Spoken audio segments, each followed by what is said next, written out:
Good morning. Welcome to day 9 of my November 30 day challenge. இன்னைக்கு வந்து November 9 and Sunday morning.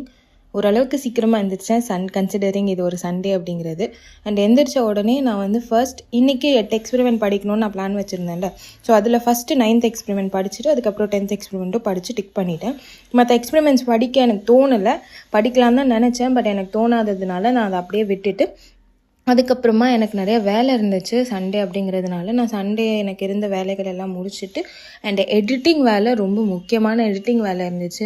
So editing எல்லாம் என்னால் week டேஸில் பண்ண முடியாது. என்னோடய வீக் டேஸ் ரொம்ப பேக்டாக இருக்கும். நான் ஈவினிங் வந்து எடிட்டிங்கில் உட்காந்தேன்னா அன்றைக்கி ஈவினிங் ஃபுல்லாகவே எடிட்டிங்லேயே போயிடும். ஸோ அன்றைக்கி நான் என்னோடய காலேஜ் ஒர்க்கோ ஏதோ படிக்கிற ஒர்க்கோ அசைன்மெண்ட் ஒர்க்கோ எது இருந்தாலும் அது என்னால் பண்ண முடியாது. நான் எடிட்டிங் பண்ணேன்னா பிகாஸ் கொஞ்ச நேரம் ஃபோன் பார்த்துட்டு நான் வந்து வாய்ஸ் ஓவர் கொடுக்கணும், தம்ப்நெயில் பண்ணணும், வீடியோ எடிட் பண்ணணும், இது எல்லாமே இருக்குது. ஸோ இது எல்லாத்தையுமே நான் பண்ணனாலே டயர்ட் ஆகிடுவேன். ஸோ நெக்ஸ்ட் வேலை என்ன அப்படிங்கிறத பார்க்க போயிடுவேன். நெக்ஸ்ட் வேலை என்னென்னு பார்க்க மாட்டேன், போய் படுத்து தூங்கிடுவேன். ஸோ அதனால நான் வீக்கெண்ட் தான் மோஸ்ட்லி டைம் கிடைக்கும் போதெல்லாம் பண்ணிகிட்ருக்கேன். ஸோ இன்றைக்கி உட்காந்து இது வரைக்கும் இருந்த எல்லா எடிட்டிங் ஒர்க்கையும் பண்ணி பேக்லாக்ஸ் இல்லாமல் முடித்து வச்சுட்டு அண்ட் அதுக்கப்புறமா நான் போய் எனக்கு இருந்த வேலையெல்லாம் முடிச்சுட்டு ஈவினிங் 5:30 போல் தான் நான் படிக்கவே உட்காந்தேன். ஃபர்ஸ்ட் என்ன பண்ணேன்னா ஸ்டாட்டிஸ்டிக்ஸ் எடுத்து நேற்று போட்டிருந்த நேற்று ஒரு டாபிக் வந்து நான் சம்ஸ் போட்டு பார்த்துருப்பேன். ஸோ அதையே மறுபடியும் ப்ராக்டிஸ் ப்ராப்ளம்லேருந்து எல்லா ப்ராப்ளமும் நான் தனியாக போட்டு எல்லாத்தையும் ஒர்க் அவுட் பண்ணி எனக்கு கரெக்டாக ஆன்சர் வருதான்னு எல்லாத்தையுமே செக் பண்ணிவிட்டு அண்ட் தென் அதுக்கப்புறமா நெக்ஸ்ட் சப்ஜெக்ட் ஷிஃப்ட் ஆகிட்டேன். நெக்ஸ்ட் வந்து நான் எக்கனாமிக்ஸ் படித்தேன். எக்கனாமிக்ஸில் நான் கொஞ்சமாக படித்து வச்சுட்டு வரேன். ஸோ அதோட கண்டினியூவேஷன் ஒரு சப் டாபிக் வந்து இப்போ நான் படித்தேன். ஸோ அந்த கண்டினியூவேஷன் சப் டாபிக் படிச்சுட்டு நல்லா படித்து மறுபடியும் ஒரு வாட்டி ரிவைஸ் பண்ணிவிட்டு அதை எடுத்து வச்சுட்டு நெக்ஸ்ட் வந்து என்னோடய லா சப்ஜெக்ட் வந்து நான் ஷிஃப்ட் ஆகிட்டேன். ஸோ லா வந்து நான் இது வரைக்கும் ஸ்டார்ட்டே பண்ணல. ஸோ இன்றைக்கி தான் நான் லிட்ரலாக ஸ்டார்ட்டே பண்ணியிருக்கேன். நான் ஸ்டார்ட் பண்ணிவிட்டு ஒரு சின்ன சப் டாபிக் இன்ட்ரடக்ஷன் மட்டும்தான் பார்த்தேன், ரொம்ப பார்க்கல. பிகாஸ் அதுக்கப்புறம் எனக்கு படிக்க பிடிக்கல. ஸோ அதனால அதை எடுத்து வச்சுட்டு நம்ம வந்து அயர்ன் பண்ணலாம். இந்த வீக் ஃபுல்லாக நம்ம போட போகிற ட்ரெஸ் வந்து நம்ம இன்றைக்கே அயர்ன் பண்ணி வச்சிடலாம்.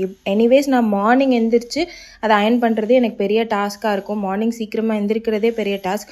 ஸோ அயர்ன் பண்ணி வச்சுட்டா எனக்கு இந்த வாரம் ஃபுல்லாக ஈஸியாக இருக்கும். அப்படிங்கிறதுனால உட்காந்து நம்ம வந்து அயர்ன் பண்ணிடலாம். ஒரு வாரத்தில் 5 days தான் நான் வந்து காலேஜ் போவேன். பட் ஒரு 7 டாப் அயர்ன் பண்ணி வச்சிடலாம். ஸோ நமக்கு வந்து ஈஸியாக இருக்கும் அப்படின்னு சொல்லி உட்காந்து நான் அயர்ன் பண்ணிகிட்டு இருந்தேன். அதுக்கப்புறமா நான் எதுவுமே படிக்கல. அயர்ன் பண்ணி முடிக்கவே ரொம்ப லேட் ஆயிடுச்சு. நான் பொறுமையாக தான் அயர்ன் பண்ணுவேன். இல்லைனா ட்ரெஸ்ஸில் வந்து எதையாவது பண்ணிட்டேன்னா அப்புறம் வீட்டில் வந்து திட்டுவாங்க. ஸோ அதனால வந்து பொறுமையாக அயர்ன் பண்ணிகிட்டு இருந்தேன். அண்ட் அயர்ன் பண்ணி எல்லாத்தையுமே மடித்து அழகாக அடுக்கி வச்சுட்டு இந்த டே வந்து முடிச்சாச்சு. நான் அதுக்கப்புறமா நான் மார்னிங் எக்ஸ்பெரிமெண்ட்ஸ் 2 தான் படித்தேன். இன்றைக்கி 8 எக்ஸ்பெரிமெண்ட்ஸ் படித்து முடிக்கலாம் அப்படின்னு பிளான் வச்சுருந்தேன். பட் என்னால் 8 எக்ஸ்பெரிமெண்ட்ஸ் வந்து படிக்க முடியல. இதுக்கப்புறமா இருக்க எக்ஸ்பெரிமெண்ட்ஸ் எல்லாமே ரொம்ப ரொம்ப பெரிய எக்ஸ்பெரிமெண்ட்ஸ். ஸோ அதுக்கு டைம் கொஞ்சம் கன்சியூம் ஆகும். அது கரெக்டாக பார்த்து படிக்கணும். ஸோ அதனால் அது நம்ம அப்புறமா கன்சிக்யூட்டிவ் டேஸ் இன்னும் டேஸ் இருக்குல்ல அதில் படிச்சுக்கலாம் அப்படின்னு சொல்லி அதை வந்து நான் அப்படியே வச்சுட்டு day 9 முடிச்சாச்சு. That's it. Day 9 over. Day 10ல பார்க்கலாம். Thank you for watching. Bye bye.